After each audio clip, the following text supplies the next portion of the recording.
ओम शांति। आज के वरदान, बाप दादा की वरदान अपने मीठे बच्चों के प्रति। डेट 17 अगस्त 2025। वरदान है, बाहर मुखी चतुराई से मुक्त रहने वाले बाप पसंद सच्चे सौदागर भव। बाहर मुखी चतुराई से मुक्त रहने वाले बाप पसंद सच्चे सौदागर भव। सब लोग बाबा के बच्चे हैं। बाबा ने ही हम बच्चों को ईश्वरीय सेवा के लिए सिलेक्शन किया है। उसमें हम लोग कोटों में कोई में भी कोई बच्चे हैं, लेकिन उसमें भी बाबा को बहुत पसंद कौन है, ये बाबा ने आज वरदान में कहा। तो बाप के साथ पसंद का आधार है बाबा के साथ सौदा करना। क्या सौदा करना? कि ज्यादातर हम लोग क्या करते हैं, बाबा हम 21 दिन के लिए योग करते हैं, हमको ये करके दे दो। अभी ये करके दे दो, आगे 21 दिन के लिए योग करते हैं। हमको ये इच्छाएं कंप्लीट कर दो, हम सेंटर पर ब्रह्मा भोजन कराएंगे। ये करके दे दो, हम इतना धन आपके भंडारा में यज्ञ में लगाएंगे। ऐसी स्व अर्थ अपने इच्छा को कंप्लीट करने के लिए, अपने शरीर के प्रति हो, साधन के प्रति हो, अपने परिवार के प्रति, माना जन के प्रति हो, सौदा करके उसके आधार पर ईश्वरीय सेवा के लिए निमित्त बनते हैं। और जो ईश्वरीय सेवा किया उसका जो फल आता है, उस फल को हम क्या करते हैं, जो पर्पस के लिए बाबा के साथ सौदा किया था वो करके कंप्लीट कर देते हैं। इसीलिए बाबा कहते हैं, इनको कहते हैं बाहर मुखी, है ना। स्थूल जो साधन है, जो दिखाई देता है, उस पर्पस के लिए हमारे साधना सेवा सभी डिपेंड हो जाता है। दूसरी बात, हम बाबा के बच्चे हैं, शो करते हैं कैसे कि जब बाबा के घर पर जाते हैं, माउंट आबू में जाते हैं, तो सभी को दिखाने के लिए 2 बजे ही जाकर योग पर बैठना। जब सभी लोग रहते हैं तब 2 बजे योग, उसके बाद जब घर में आते हैं तब योग नहीं, बहुत आराम से नींद कर देंगे। बाहर से व्हाइट कपड़ा पहन लिया, बैड्ज पहन लिया, ठीक है, अंदर से योग नहीं है, अंदर में परिवर्तन नहीं है। बहुत अच्छे अच्छे बिल्डिंग बनाया, फर्नीचर लगाया, जो भी आते हैं बहुत अच्छा ब्रह्मा भोजन दिया, लेकिन जो भी आते हैं ना उनको दिल से बात नहीं करते हैं, उनको सच्चा स्नेह, आत्मिक प्यार, आत्मिक शांति वो नहीं देते हैं। तो क्या होता है, दिखावा के लिए ब्रह्म कुमार कुमारी बन गए ना, सच्चे दिल से तो नहीं बने।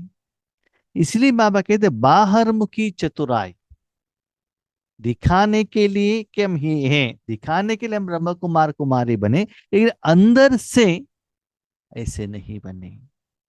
तो बाबा कहता है, मुझे कौन अच्छे लगते हैं, सच्चे दिल पर साहेब राजी, जो बच्चे मीरा बाबा कहते हैं दिल से, बाबा मुझे है ना, आप अपनी इच्छा से अपने कार्य के लिए आप यूज कर, मेरा कोई पर्सनल कोई भी डिमांड नहीं है।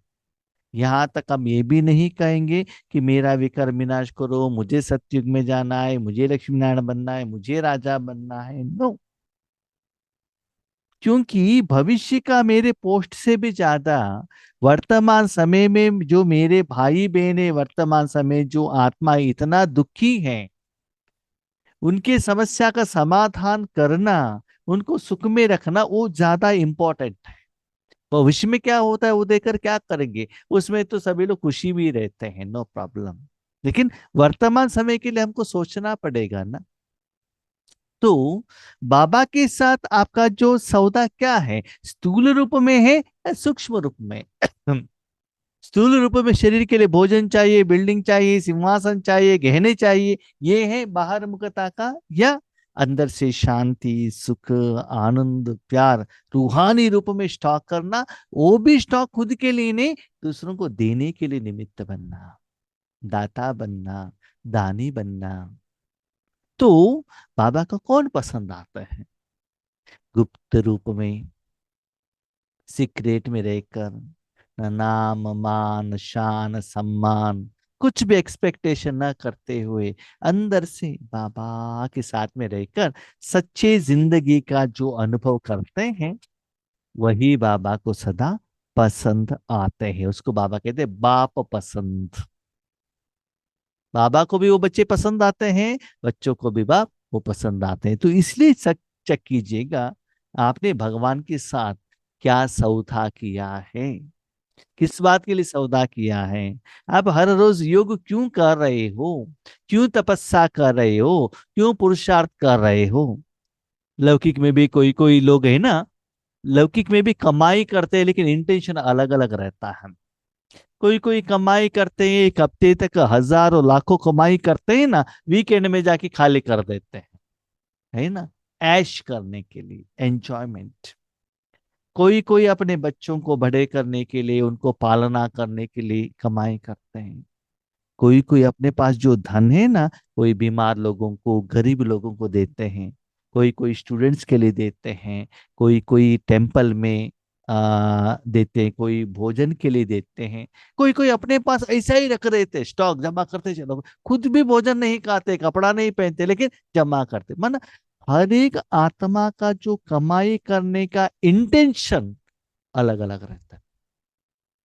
कोई कोई लोग ऐसे भी रहते हैं, वो कमाई नहीं करते, जहां भी लोन मिला है ना, ले लो, उसको खाली करो, पेमेंट करना या ना करना वो सोचते भी नहीं। तो हर एक आत्मा का सोच अलग अलग है लौकिक कमाई में। ऐसे यहाँ भी अलौकिक कमाई का जो आपका इंटेंशन और बाबा के साथ जो एग्रीमेंट, उसके आधार पर बाप और आपका रिलेशनशिप रहता है, और उसके आधार पर भगवान की प्यार का भी एहसास होने लगता है। लेकिन ये जो प्यार, अनुभव, स्नेह, अपनापन है ना, वो निराकार है, दिखाई नहीं देता है। आज वर्तमान समय में आप देख रहे हैं, दुनिया में बहुत सारे लोगों के पास बहुत बड़े बड़े बिल्डिंग है, कार है, गहने हैं, क्या वो लोग अंदर से खुश हैं क्या? बड़े बड़े बिल्डिंग होने के बाद भी शरीर में कोई बीमारी, रिलेशनशिप में कोई समस्याएं, चिंताएं, बच्चे बात नहीं सुनते हैं, पति बात नहीं सुनते हैं, पत्नी बात नहीं सुनते हैं, तो चिंता है ना। जिनके पास पैसा है, बिल्डिंग है, वो लोग खुश है क्या? नहीं। भले वो गरीब गरीब है, दो वक्त का रोटी खा रहा है, लेकिन हेल्दी है, कोई बीमारी नहीं है, वो खुश रहेगा ना, रात को सो जाएगा तो बहुत अच्छा नींद आएगा। माना आत्मा स्ट्रांग रहना चाहिए और हेल्थी रहना चाहिए। धन से नहीं मिलता है खुशी, धन is part and parcel of life, जीवन का एक साधन है, लेकिन धन ही सब कुछ नहीं है, एक पार्ट है। धन चाहिए, ऐसा नहीं कि धन ही नहीं चाहिए, नहीं। तो सभी को बैलेंस करना चाहिए ना, आत्मा के लिए, मन बुद्धि संस्कार के लिए, तन के लिए, धन के लिए, जन के लिए, दुआएं, आशीर्वाद, सब कुछ बैलेंस करेंगे, तभी हमारे सारे दिन का, सारे जिंदगी को हम क्या कर सकते हैं, एंजॉय कर सकते हैं। तो बाबा कहते हैं, बाहर मुख का चतुराई मुझे मत दिखाना। बाबा कहते हैं कभी कभी है ना, कोई आत्मा भले करोड़ रुपए यज्ञ में लगाया, लेकिन कोई कोई माताएं बहुत मुश्किल वाले 1 रुपए लगाया दिल से, तो 1 रुपए 1 करोड़ से भी ज्यादा वैल्यू आ जाता है। इसके पास कितना जायदाद है, किस समय पर दिया। जो 1 रुपए जो माता देती है ना, भंडारे में डाल देती है। जो 1 करोड़ देते हैं, सभी के आगे देते हैं, मुझे सम्मान होना चाहिए, हाँ, लोग मुझे रिस्पेक्ट देना चाहिए। तो वो इंटेंशन से देने से दान का जो फल है ना, वो नहीं मिलता है। कभी कभी आप स्थूल सेवा अवर्स टुगेदर करते हैं, लेकिन एक्सपेक्टेशन है तो अंदर से खुशी नहीं होता है। कभी कभी 10 मिनट किया तो भी निस्वार्थ भाव से किया, निमित्त भाव से किया, खुशी से किया, लोगों से दुआ लिया, मस्त रहेंगे सारा दिन। तो किस इंटेंशन से किया वो बहुत इंपॉर्टेंट होता है। इसीलिए बाबा कहते भगवान के आगे चतुराई मत दिखाना, नो, शो ऑफ नहीं, अंदर से क्लीन एंड क्लियर रहना। बाप दादा को दुनिया की बाहर मुखी चतुराई पसंद नहीं है। हम दुनिया में देखते हैं, किसी का हमको हेल्प चाहिए तब उनके साथ फोन करना, बातें करना स्टार्ट करते हैं, तब पता चलता है इनको हमारा कुछ हेल्प चाहिए। जब काम हो गया ना, आगे आए तो भी हम बात नहीं करते, इससे लगता है कि इनका पहचान ही नहीं है। दूर से देखते ही दूसरी जगह पर देखकर चले जाते, इसको कहते हैं बाहर का चतुराई। जब आपका हेल्प मुझे है तो हम उनके पास जाते हैं, आपका हेल्प नहीं है, नहीं जाएंगे। उनका हेल्प चाहिए, हम 10 बार फोन करते हैं, समझ लीजिए मुझे किसी का हेल्प चाहिए, मुझे जरूरत है, हमारे घर में कोई बीमार है, हेल्प चाहिए, वो जानते हुए भी हमको फोन नहीं करते, हेल्प के लिए सहयोग नहीं देते। लेकिन उनको जब चाहिए वो सोचते कि 10 बार तुरंत आप मुझे हेल्प करो, है ना। जब आपको हेल्प चाहिए, दूसरों का हेल्प के बारे में भी आपको सोचना पड़ेगा ना, उनको भी सहयोग देना पड़ेगा ना। तो वहां स्वार्थ भरा हुआ रहता है, राइट। कहा जाता है भोलों का भगवान, बाबा को भोलानाथ कहता है ना, भोला शंकर कहते हैं। तो जो अंदर से सच्चे हैं ना, उनके साथ भगवान है। इसीलिए बाबा को कहते हैं गरीब निवास। स्थूल में जिनके पास पैसा नहीं है वही लोग भगवान को याद करते हैं ना, जिनके पास ज्यादा पैसा है वो भी याद करते हैं, लेकिन करोड़ दे दो, लाख दे दो, ऐसे मांगते हैं। वर्तमान समय में तो हर एक आत्मा भगवान को याद कर रहे हैं, वो बात अलग है, लेकिन गरीब लोग ज्यादा करते हैं और प्यार ज्यादा रहता है। मैंने अपने ईश्वरी लौकिक जिंदगी में देखा है कि जो भी ब्राह्मण पूजा के लिए जाते हैं ना, गरीब वाले उनको दक्षिणा ज्यादा देते हैं। धनवान वो जब भी समझ लीजिए शादी है, भोजन के लिए 36 प्रकार का भोजन के लिए पैसा खर्चा करते हैं, फुल डेकोरेशन के लिए खर्चा करते हैं, और जो बैंड सेट के लिए यूज करते हैं, लेकिन ब्राह्मणों को पैसा देने का बात होता है, पीछे हटते हैं। तो ब्राह्मणों को आपने पैसा नहीं दिया, क्या लोगों का दुआ आपको मिलेगा क्या? इतना सारे आइटम बनाकर आपने दिखावा के लिए पैसा खाली किया ना, उससे आपको क्या मिलता है? लोग कहते रहे इतना ग्रैंड से किया तो क्या फायदा है, ये सब हम सोचते ही नहीं है, है ना। इसीलिए बाबा कहते हैं सब बाहर मुकताज ज्यादा हो गया है, चतुर सुजान को भोले बच्चे ही पसंद हैं। बाबा तो चतुर सुजान है ना, बुद्धिवानों का बुद्धिमान है भगवान। उनको सच्चे दिल वाले, भोले माताएं, स्नेही माताएं, बाबा कहते अनएजुकेटेड गांव में रहने वाले, उनको कुछ मालूम नहीं है ना। थोड़ा जो जानकारी है तो रामायण जानते हैं, महाभारत जानते हैं, भगवत गीता जानते हैं, उपनिषद जानते हैं, हमने वहां कोर्स किया, यहाँ कोर्स किया है, वो सभी कंपैरिजन करते हैं। बोले बोले माताएं क्या करते, बाबा ने जो कहा, बाबा बाबा बाबा बाबा, बाबा ने जो कहा वही फाइनल, है ना। तो सिर्फ एक बाबा को फॉलो करते हैं बस। इसलिए मैं बाबा को बहुत बहुत थैंक यू कहता हूँ कि ईश्वरीय विश्वविद्यालय आने के पहले बाबा ने मुझे एक भक्ति मार्ग को छोड़कर और कहाँ भी घुमाया नहीं। घुमाया होता तो वहां का यहाँ का कंपैरिजन कर लेते थे, यहाँ कंपैरिजन करने का बात ही नहीं, बाबा ने जो कहा वो करे, आगे बढ़ते चलो, अनुभव करो बस। वहां क्या कहा, यहाँ क्या कहा, वहां क्या करते, ये क्या करते, ये ठीक है कि वो ठीक है, कंपैरिजन करने का कोई चांस ही नहीं है। जैसे बाबा ने कहा उसको एक्सेप्ट करो, निश्चय रखो, अनुभव करो, आगे बढ़ते चलो। तो चतुर सुजान बाप को भोले बच्चे अच्छे लगते हैं। बाबा चतुर सुजान है, लेकिन बच्चे चतुर सुजान नहीं रहना चाहिए। परमात्मा में डायरेक्टरी में भोले बच्चे ही विशेष वीआईपी हैं। जैसे इसके कहानी आपने बहुत बार सुना होगा। विष्णु एक जी बैठे थे वैकुंठ में, एक डायरी लेकर बैठे थे, बहुत बड़ा डायरी।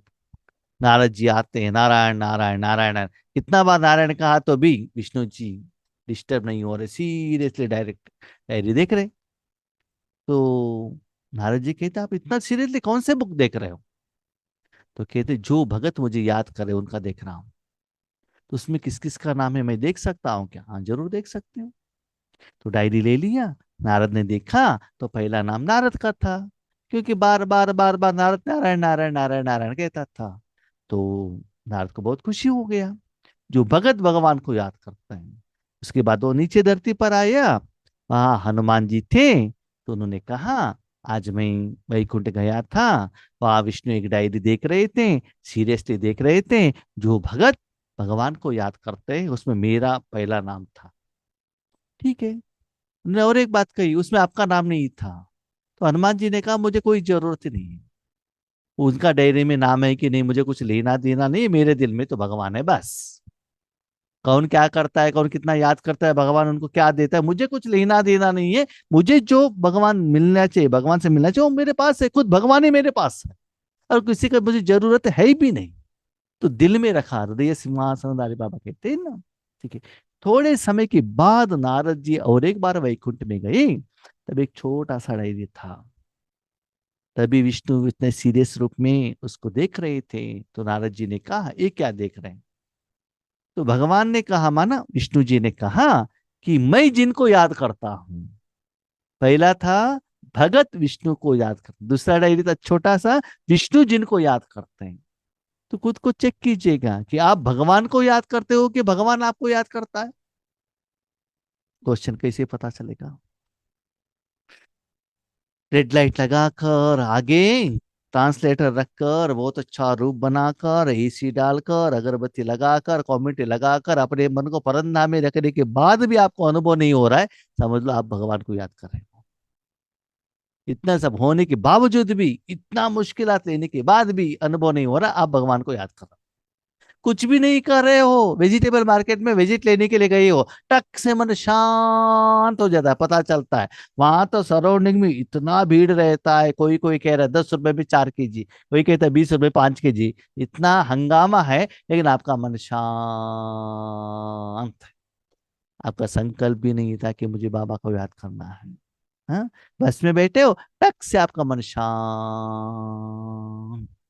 तो अपने आप विदाउट एनी एफर्ट, मेहनत के बिना आपका मन शांत होता है, भगवान की शक्ति फ्लो होता है, समझ लो भगवान आपको याद कर रहा है।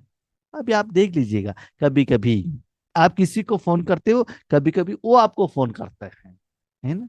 अभी आप देख लीजिएगा, आप उनको फोन करते हैं कि वो आपको फोन करते हैं। बहुत सारे लोगों को हम फोन करते तो पूछते बहुत दिन हो गए ना, आपने फोन क्यों नहीं किया? वो कहते हैं नहीं नहीं भाई जी, आप तो बिजी रहते हैं ना, बहुत सारे लोगों के साथ आपको बातें करना पड़ता है ना, इसलिए आपको डिस्टरबेंस ना हो इसलिए हम आपको फोन नहीं करते हैं, है ना? लेकिन आपका फोन आ गया, हम तो आज बहुत खुश हैं, है ना? इसीलिए बाबा कहते हैं भगवान आपको फोन करता है कि आप भगवान को फोन करते हो, चेक करो। लेकिन जो बच्चे ईश्वरीय कार्य के लिए निमित्त होकर बार बार दिल से सेवा में निमित्त बनते हैं, उनको बाबा बार बार बार याद करता है और उनको ईश्वरीय कार्य में यूज करता है।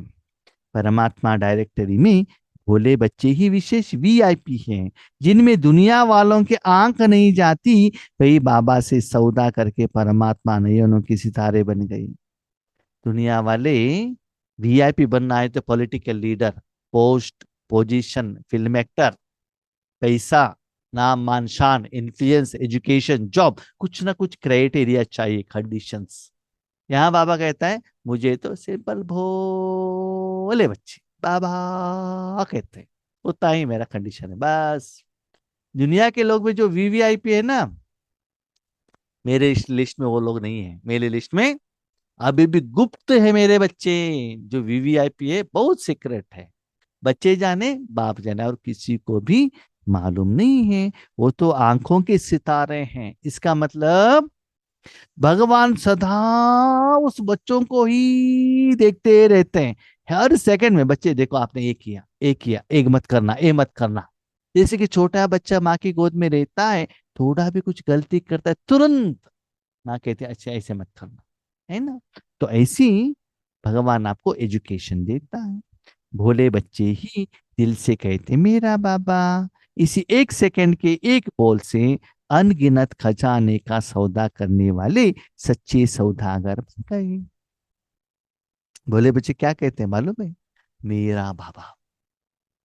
और बाकी लोग क्या कहते हैं? नहीं, बाकी लोग भी मेरा बाबा ही कहते हैं ना, इसमें डिफरेंस क्या है? ये वर्ड का मीनिंग क्या है? सभी लोग तो मेरा बाबा ही कहते हैं। हाँ? दादियों का बाबा, योगेश भाई का बाबा तो कोई नहीं कहता है, हर एक तो मेरा बाबा ही कहता है। लेकिन बाबा कहते हैं इस मेरा बाबा का मीनिंग ये है, बाकी लोग कहते हैं मेरा बाबा तो है, लेकिन उसके साथ मेरा बिल्डिंग, मेरा जायदाद, मेरा एफडी, हाँ, मेरा घर, मेरा परिवार, मेरा गहने, वो बाबा के साथ ये सभी भी मेरा है। लेकिन जो बच्चे सिर्फ बाबा को मेरा बनाया है, और जो भी उनके पास है वो मेरा नहीं है, वो बाबा का है। जैसे ब्रह्मा बाबा ने क्या किया, अपने नाम पर जो भी था सब भगवान के हवाला कर दिया ना। क्या क्या किया? अपना तन, मन, धन, समय, श्वास, संकल्प, कर्म, कर्म का फल, कर्मेंद्रिया, सब कुछ कर दिया ना। तो सब भगवान का है, मेरा कुछ है नहीं। वो कैसे हो सकता है? सिंपल। एक लड़की शादी करके पति के घर में आती है, राइट? कैसे आती है? अपने शरीर लेकर आती है, बस। माँ बाप भाई बहने घर सब कुछ छोड़कर आ जाती है। समझ लो एक गरीब गरीब गरीब घराने का एक लड़की है। वो इतना गरीब है, शादी के दिन में भी उनको शादी का जो कपड़ा है ना, जो गहने हैं ना, उनके जो होने वाला पति ने दिया था। इतना गरीब है। हम भी तो उतना ही गरीब हैं, 63 जन्मों से। उसके बाद जब पति के घर में आती है, घर पति का है, भोजन पति दे रहे हैं, बच्चे पति का है, कपड़े पति के, सब पति के है ना। वो सिर्फ शरीर लेकर आ गई है ना। तो वैसे भी हम कैसे आए थे? आत्मा बनकर आए थे ना दुनिया में। मेरा कुछ है क्या? सिर्फ पति को मेरा समझती हैं, और पति जो कहता है ऐसे वो करते हैं, राइट? ऐसे ही मेरा बाबा है, कुछ भी मेरा नहीं है। बाकी सब कुछ आप यूज करो, लेकिन कुछ भी मेरा नहीं है, सब भगवान का है। उसका घर है, उसका सेवा है, सब कुछ उनको समर्पण करो। इस विधि से जो मेरा बाबा कहते हैं, वही मेरे वीवीआईपी का डिक्श डायरेक्टरी में, डायरी में आ जाते हैं। वही सच्चे सौदागर हैं। माना? सिर्फ बाबा के बिना आप बाबा के आगे कुछ डिमांड नहीं रख सकते हो। एक ही कंडीशन, बाबा सदा आप मेरे साथ में रहना, और आपको जो करना है करते रहना, और जब जो आप करते हो ना मुझे भी खिलाते रहना। बस सदा मेरे घर में रहना, आपको फुल परमिशन दे दिया, आपको जो करना है करो। जैसे माँ को घर में लेकर आ गए और कहा आपको जो करना है करो, सभी को भोजन दे दो, मुझे भी दे दो, मुझे यही चाहिए वही चाहिए, हम डिमांड नहीं रखते हैं। तो ऐसे दिल से निराकार रूप में जो बच्चे एग्रीमेंट करते हैं, वही बाप पसंद है। जो बाप पसंद है, इसका मतलब ये नहीं है कि वो लोग पसंद हो जाते हैं, नहीं। वर्तमान समय में भले वो लोग सब पसंद नहीं है, लेकिन भविष्य में वही बच्चे लोग पसंद बन जाते हैं। ओके। स्लोगन: सर्व का स्नेह प्राप्त करना है तो मुख से सदा मीठे बोल बोलो। सभी लोगों का आपको प्यार मिलना चाहिए, अपनापन मिलना चाहिए। मुख का बोल हो, मन का बोल हो, मोबाइल का बोल हो, जो भी बोल क्या होना चाहिए? मीठे होना चाहिए, कड़वा नहीं होना चाहिए। बहुत प्यार से बातें करो। मीठे बोल माना क्या है? अंदर में कड़वापन रहकर बाहर से बहुत प्यार से बात करना, ऐसा नहीं। हाँ? कैसे? अंदर से भी हर आत्मा के प्रति शुभ भावना, शुभ कामना। बाबा उस आत्मा का कल्याण हो, वो आत्मा उस समस्या से बाहर आए, वो आत्मा ईश्वरी सेवा में लग जाए। ऐसे ही संकल्प द्वारा उस आत्मा के प्रति कल्याण के भाव रखो, उसके आधार पर उनको मीठे बातें करो। आज दुनिया में ना सब कुछ मिलता है, लेकिन सच्चा प्यार नहीं मिलता है। स्वार्थ का प्यार, दिखावा का प्यार चल रहा है ना? तो आपको तो भगवान से मिलता है ना, तो आप भी थोड़े अपने भाई बहनों को दे दो। तो क्या होते हैं? आप भी मीठा बन जाते हो, लोग भी आपको रिस्पेक्ट देने लगते हैं। ठीक है? अच्छा। ओम शांति।